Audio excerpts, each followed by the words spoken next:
Buenas, el día de hoy presentaremos un siglo de rebeliones anticoloniales. Para comenzar,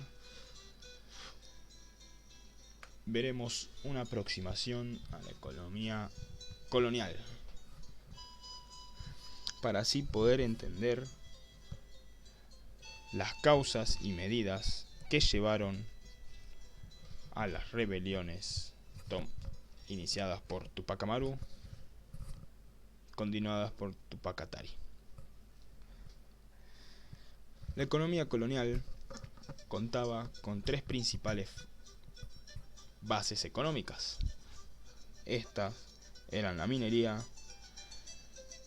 la producción textil obrajera y la producción agrícola en haciendas. La producción agrícola en haciendas contaba con el cultivo de maíz, trigo, papas, coca y ají, ya que se encargaba de suplir la gran demanda entre los centros mineros y la población indígena. La producción textil obrajera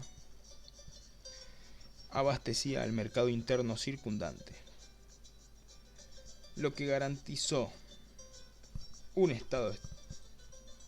un mercado estable para los obrajes fue el reparto. La cantidad de textiles, al ser distribuida, estaba previamente regulada por un arancel. La tarea del corregidor se remitía a distribuir los textiles de la tierra desde el centro de producción hacia áreas que carecían de obrajes y que no producían lo suficiente para cubrir la demanda local.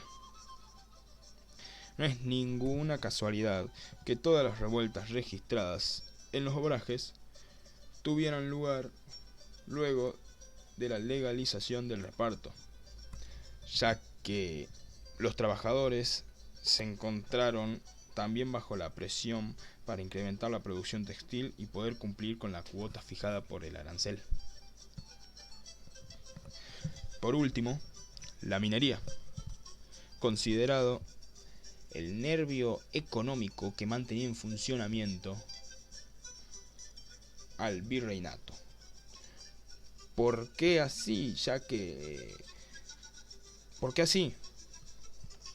Porque él mismo articulaba entre los otros dos sectores, de tal manera que si la producción minera estaba en alza, los obrajes y las haciendas también producían más. Aunque, si la minería se convertía en la fuerza económica dominante, podía llegar a absorber toda la mano de obra de una provincia, relegando a las otras actividades. Sin embargo, el producir tanto implicaba intensificar la mita, y nos preguntaremos ¿qué es la mita? Bueno, la mita era una institución que reclutaba y suministraba mano de obra. Esta mano de obra tenía el nombre de los mitayos. Ellos representaban la séptima parte de la población masculina indígena. Los mismos conformaban las edades de entre 18 a 50 años. Los indios objetaban la mita por dos razones.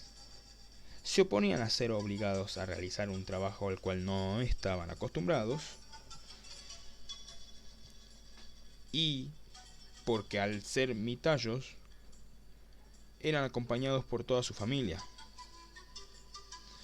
y ponían en riesgo sus posiciones de tierra y de poder dentro de las comunidades. Este descontento creciente con este sistema también se generó debido a que algunas de las provincias enviaban más mitayos a otras, y no tan solo a las minas, sino también a los obrajes. Existían 4 tipos diferentes de trabajadores entre estas bases económicas, entre estos sectores. Estos eran los esclavos, los jornaleros, los mitayos y los yaconas. Los yaconas eran indígenas adscriptos permanentemente a las haciendas y obrajes. Los mitayos ya mencionados anteriormente, eran indios que estaban obligados a trabajar en los centros de producción por turnos. Los maquipuras, o mejor dicho, como dije, jornaleros, eran operarios temporales asalariados, pequeño detalle, que trabajaban voluntariamente por periodos de tiempo cortos o largos, dependiendo siempre. Y por último, los esclavos, que eran trabajadores de raza negra o afrodescendientes, comprados por las haciendas y que pertenecían a sus amos y trabajaban sin recibir un salario. Toda economía tiene su lado fiscal, se podría decir. El lado fiscal de esta economía colonial eran los tributos, ya que eran considerados una parte sustancial de la estructura. Estos tributos representaban los ingresos del virreinato peruano. Los mismos provenían de tres fuentes básicas: los impuestos sobre la minería, los impuestos sobre el comercio y por último el tributo indígena. ¿Qué era el tributo? Bueno, era un impuesto personal que se cobraba solamente a la población indígena masculina de entre los 18 y 50 años de edad, sin dejar de lado a los indios forasteros. ¿Quiénes eran los indios forasteros? Los que se establecían en localidades distintas a las que ellos pertenecían, estando en las provincias circundantes. ¿Cuál era el objetivo de estos indios? ¿Por qué se los llamaba indios forasteros? Porque ellos buscaban evadir el servicio de la mita y reducir sus tributos. Los problemas que aparecían de carácter fiscal se hallaban constantemente en la raíz del descontento social, ya que los gravámenes fiscales afectaron a todos los distintos sectores sociales. Esto quiere decir que no solo afectaban a los indios, sino también a los españoles acaudalados y a los criollos dueños de minas, que estaban sujetos al impuesto del quinto real. ¿Qué queremos decir con este impuesto? Que los dueños de tierras pagaban la cabala del cabezón y los mercaderes, así como los pequeños comerciantes, la cabala de compra y venta. La imposición de estos fiscales, de estas fiscalías se podría decir, también contribuyó a promover el descontento social, creando tensiones entre las diferentes ramas del dominio colonial. A medida que se incrementó la aplicación de los impuestos durante el siglo XVIII, este descontento continuó en un aumento intensivo. Seguiremos viendo un poco a partir de el virrey Castelfuerte. Es válido mencionarlo ya que sus políticas fueron las impulsoras de la primera coyuntura rebelde. Castelfuerte implementó los principales aspectos del programa económico de Palata, con el objetivo de recobrar la anterior prosperidad de la Real Hacienda. ¿Qué intentaba hacer este programa? Bueno, revitalizar la economía colonial a partir de la remodelación de las dos principales fuentes de ingresos de esta economía, que eran el tributo y la mita. Una de las primeras políticas tomadas fue la de realizar un censo general con el fin de rectificar la extendida evasión que se había descubierto tanto en el pago del tributo como en el cumplimiento de la mita. En lo que respecta a la mita, también propuso la inclusión de los indios forasteros y de los yanaconas. Castelfuerte demostró poco tacto con su política destinada a incrementar el número de mitayos, ya que las comunidades debían proveer más brazos que nunca. Un factor de importancia que contribuyó a generar una coyuntura rebelde. ¿Qué queremos decir con esto? A que este registro meticuloso no solo se llevó a cabo con los indios, sino también con los mestizos, con el fin de evadir el tributo y la mita. ¿Qué significaba esto? Que todos los mestizos tendrían que presentar pruebas de serlo por medio de los registros parroquiales u otros documentos pertinentes, ya que al ser catalogado como mestizo podías evadir el tributo y la mita, dejándote exento del tributo. ¿Qué significaba? Que no serías forzado a dejar tu pueblo ni comunidad, poniendo en riesgo la prosperidad de tus tierras.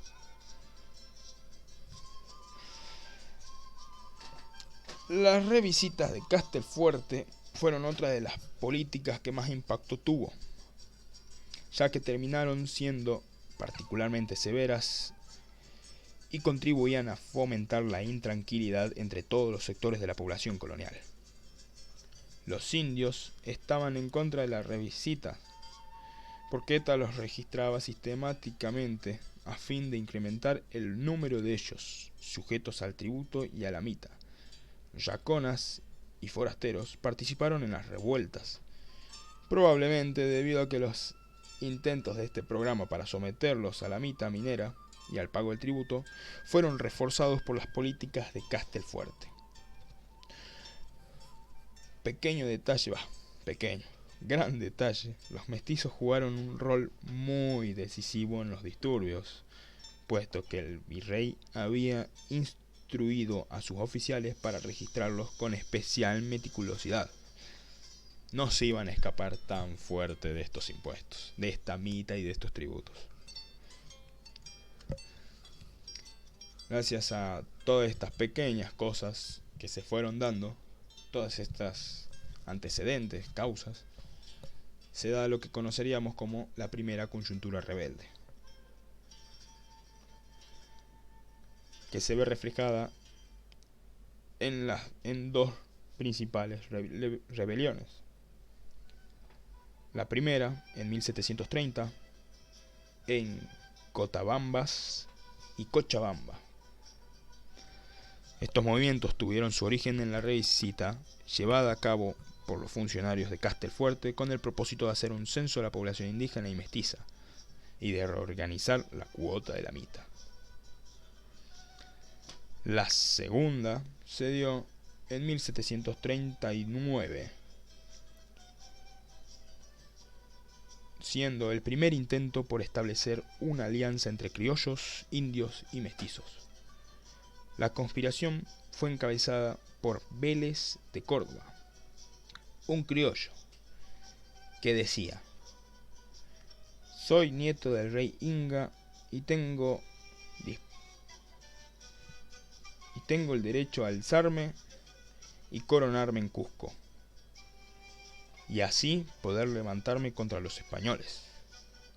Este manifiesto rebelde es un documento interesante y podría considerarse como el primer programa político genuino del siglo XVIII.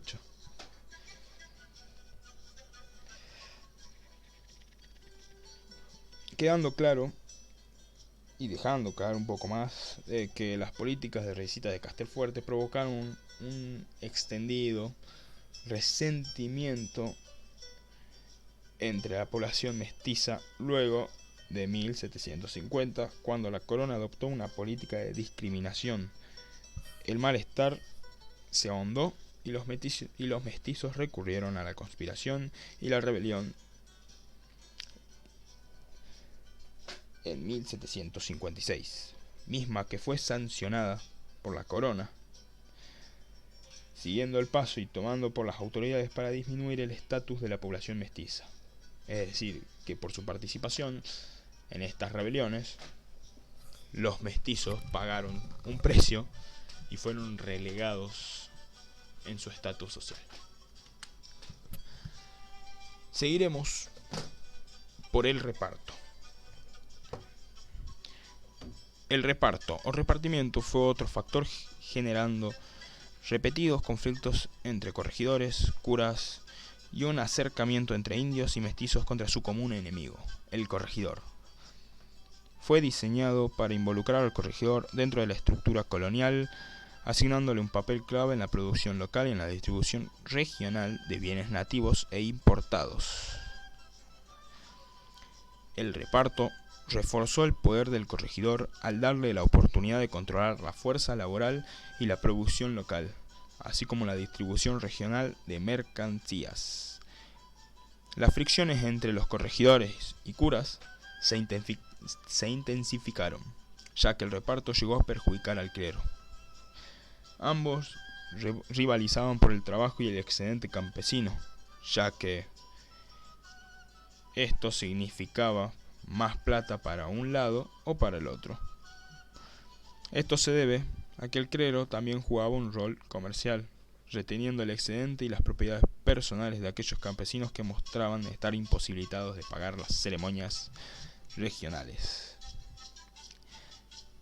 y religiosas. En la segunda coyuntura, la más directamente vinculada con la legalización del reparto, no produjo un levantamiento general, sino revueltas menores, locales y desarticuladas entre sí. La mayoría de las revueltas que se desataron después de la legalización del reparto estuvieron en realidad dirigidas por mestizos, curas o caciques, los cuales tenían sus propias razones para objetarlo. Los levantamientos que se desataron durante este periodo fueron, entre otros, contra los curas locales, contra el corregidor, contra los administrativos o contra el resultado de la rivalidad entre posibles candidatos que se postulaban a cacique, ya que los caciques eran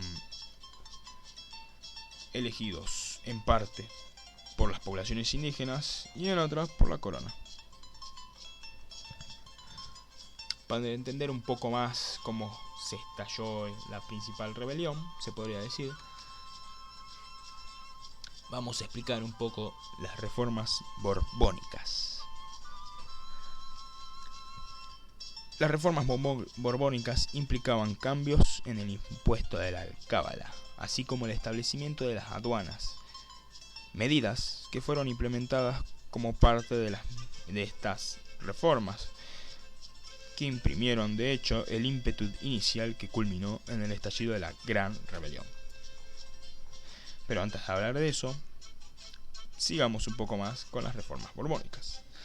Las mismas se impusieron en práctica en el reinado de Carlos III de España, pertinente a la dinastía Borbón.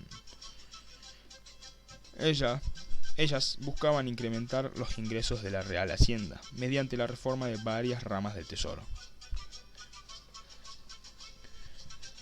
La cábala era un impuesto sobre la compra-venta que debía cobrarse una contribución del 2% sobre el valor de las mercancías en cada transacción comercial.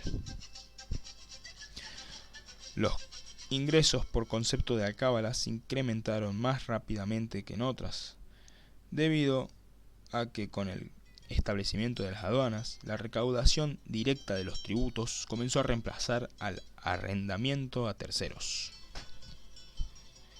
Los comerciantes indígenas estaban recelosos de los nuevos dispositivos y se mostraron reacios a someter sus productos al control aduanero. Sospechaban que se les obligaría al pago de la cábala si llegaran a considerar las exenciones legales existentes de la ley estipulada que los indios gozaban del privilegio mismo que era de no pagar alcábala sobre los productos de la tierra que cultivaban en sus chacras o que laboraban por sí mismos. Se deduce entonces que a partir de 1777 los corregidores ya no solo realizaban el reparto forzoso de las mercancías, sino también que cobraban las alcábalas bajo su presencia.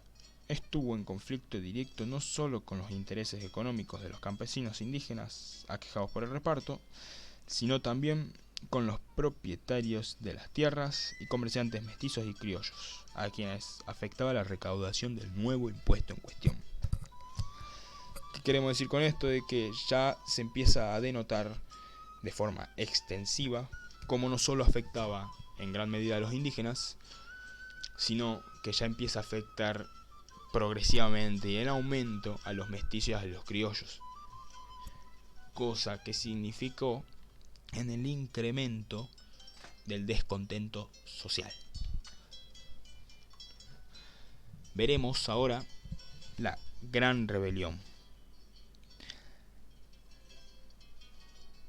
La misma explica un poco a la rebelión de Tupac Amaru, misma que comenzará en el Bajo Perú y después se propagará sostenidamente por las provincias aymaras del Alto Perú, que se hallaban en un evidente estado de intranquilidad social, bajo la denominación de Rebelión de Tupac Amaru.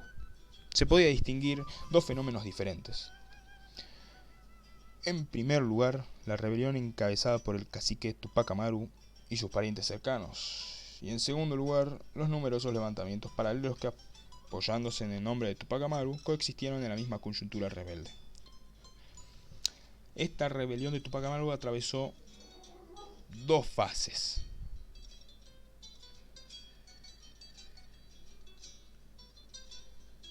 Primeramente, las fases cusqueñas, personalmente organizada y llevada adelante por el cacique José Gabriel Tupac Amaru.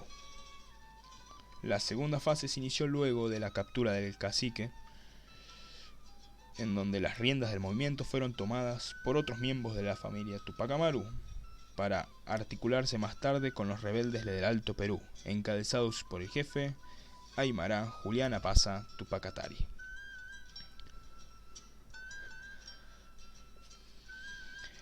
Comenzando por la primera fase, los tres grupos que apoyaron a Tupac Amaru fueron los familiares cercanos, que poseían un sistema de parentesco para con él, que no era casual que los movimientos sociales se organizaran de manera similar. El segundo grupo de participantes que apoyaron la rebelión eran los que creyeron en Tupac Amaru, quienes creían en la autenticidad de las proclamas emitidas durante su campaña de reclutamiento. Y el tercer grupo de participantes no tenían una idea clara de su papel en la insurrección, ya que fueron forzados a pelear. Les pagaban sueldos a fin de retener su lealtad. Eran, por decirlo de otra forma, mercenarios. Se podría decir que no tenían mucha idea de por qué estaban ahí, solo que estaban ahí porque les pagaban.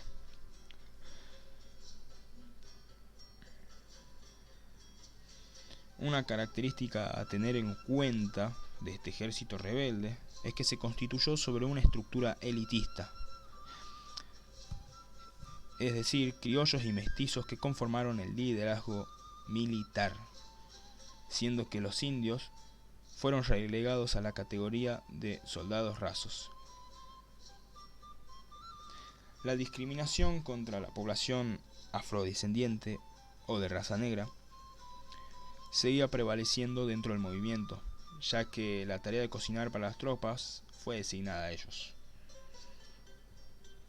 Lo que unió a estos sectores, o la gota que rebalsó el vaso para que se llegara a esta rebelión, fue las reformas borbónicas.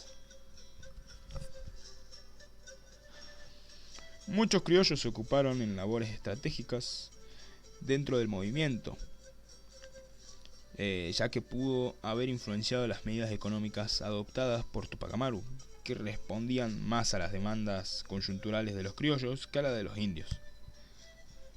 Los mestizos y los criollos cumplieron un papel a nivel de la toma de decisiones, no más de eso, ya que, como habíamos mencionado, los encargados de pelear cuerpo a cuerpo, se podría decir, eran los indios. Y, bueno, los mercenarios, en otras palabras. Esta rebelión tuvo el efecto de canalizar las protestas y reclamos que había surgido en la región surandina desde el establecimiento de las aduanas, ya que probablemente las aduanas y el impuesto de alcábala hayan actuado como factores cohesionadores y que expliquen la significativa confluencia no solo de arrieros, sino también de pequeños agricultores, pequeños comerciantes, mineros y artesanos del Bajo y Alto Perú en la dirigencia del movimiento. A tener en cuenta, Tupac Amaru promedió un golpe contra Antonio Arriaga, uno de los principales corregidores, o el corregidor se podría decir, de Canas y Canchis, que al atemorizarse a los españoles dieron un impulso, que tenía principal objetivo de atemorizar a los españoles. Se podría decir que capturando o que realizando este golpe contra este corregidor, un corregidor importante, se iba a generar una estrategia de miedo contra los españoles, lo que llevaría a que impulse este movimiento anticolonial, es decir, a que se reclute más gente para el movimiento. Este golpe se llevó a cabo a partir de una emboscada en la que se le hizo firmar una carta falsa a través de los que le fueron remitidos 22.000 pesos, barras de oro, mosquetes, mulas,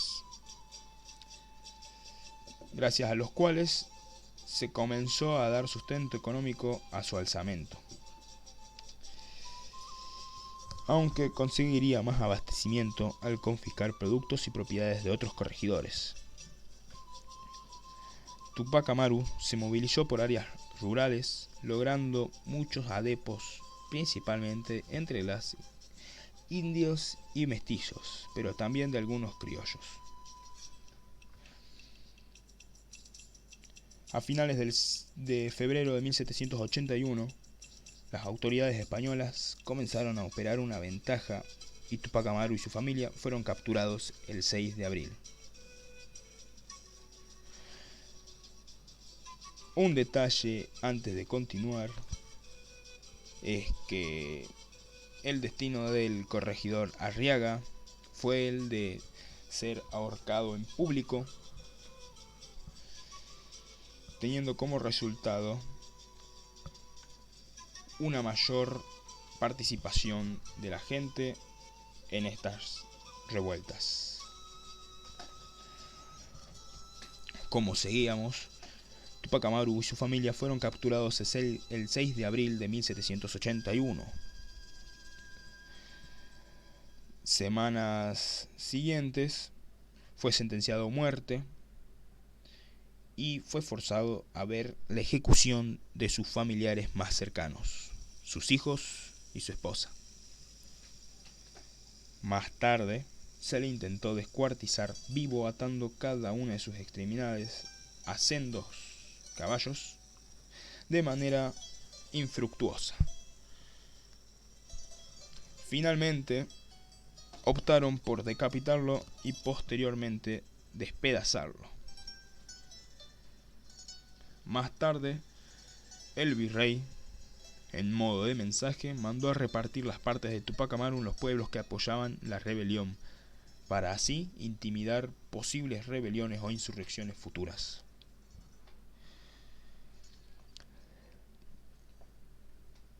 Lo que siguió de la ejecución de Tupac Amaru fue la prohibición de la lengua quechua, el uso de ropas indígenas y virtualmente cualquier mención o conmemoración a la cultura incaica y su historia.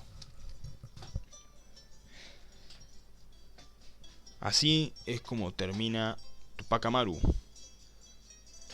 pero así es como termina su vida terrenal. Sus ideales y sus comienzos de rebeliones continuaron con Tupac Katari, con la segunda fase.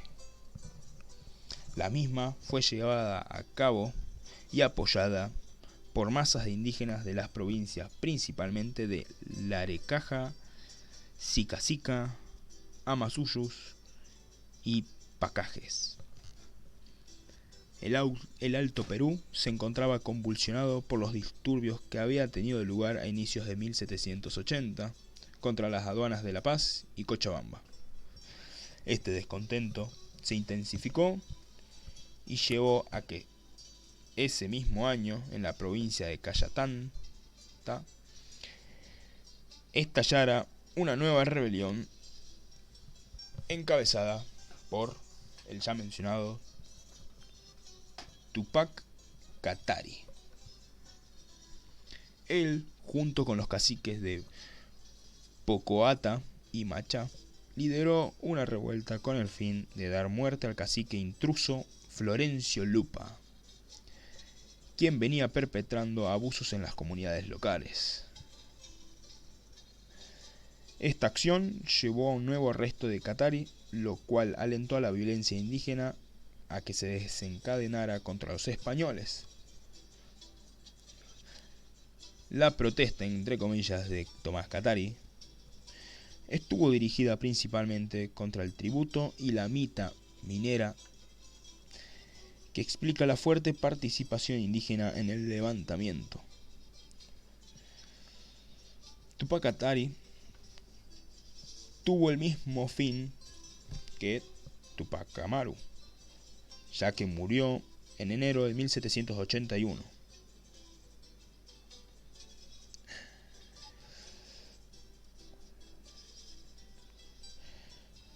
Pero Juliana Pazza adoptó el nombre de Tupac Katari con el fin de ligar la rebelión de Tupac Amaru con la de Tomás Katari.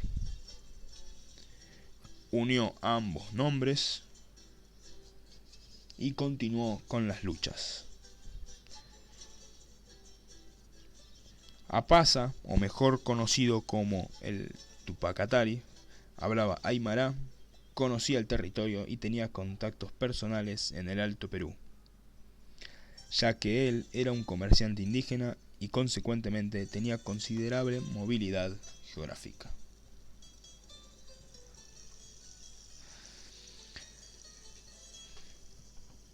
Sus vínculos familiares sirvieron con el fin de reclutar hombres para las fuerzas aymara.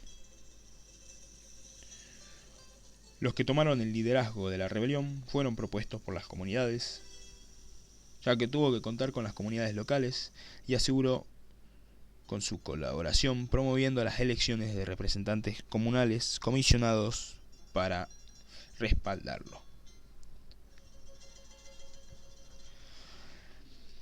La segunda fase del movimiento surgió en el ejército aymara, un sentimiento anti-español y a veces anti-criollo.